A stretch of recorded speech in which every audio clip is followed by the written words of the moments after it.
নমস্কার বন্ধুরা,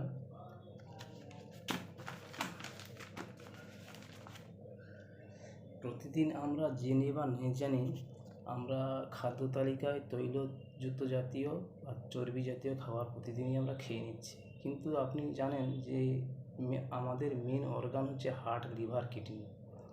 এই কিডনি, হার্ট, লিভারকে ভালো রাখতে হলে আপনাকে প্রতিদিনের খাদ্য তালিকায়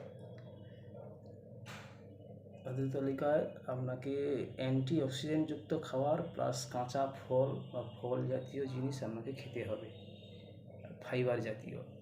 এইগুলো যদি খেতে পারেন তাহলে আপনার শরীর আস্তে আস্তে করে সুস্থ হতে থাকবে। যদি 1 মাস ট্রাই করেন, দেখবেন আপনি অনেক সুস্থ হয়ে উঠছেন এবং নিজেই বুঝতে পারবেন। তো আপনি জানেন যে আপনার শরীরের মধ্যে কত পরিমাণ অ্যান্টিঅক্সিডেন্ট শর্ট হচ্ছে, কত পরিমাণ ফাইবার শর্ট হচ্ছে আপনি জানেন। এবং দিনের দিন তৈরি জাতীয় খাবার খাওয়ার ফলে আপনার শরীরে টক্সিন জমা হচ্ছে। টক্সিন কথার অর্থ হচ্ছে আমরা বোতলে জল ভরলে যে লাল হয়ে যায়, বা যে কোনো পাত্রে একই জিনিস যদি থাকে রাখেন আপনি, ধরুন জল, সেই জলটা ঘোলা হয়ে একটা খারাপ হতে থাকে। সেরকম আমাদের ব্লাডও এরকমভাবে কোলেস্টেরল জমতে জমতে ব্লাডটাও একদিন খারাপ হয়ে যায়। এইভাবে আমাদের কোষগুলো নষ্ট হয়ে যায়।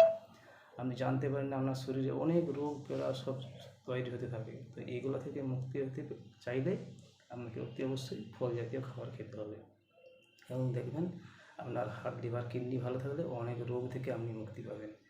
এবং এই জাতীয় টিপস পেতে আমার ফলো দিন এবং কমেন্ট করুন এবং সাবস্ক্রাইব করুন। আগামীকাল আরও নতুন ভিডিও পাঠাবো। ঠিক আছে, থ্যাংক ইউ, ধন্যবাদ। লাইক কমেন্ট করবেন।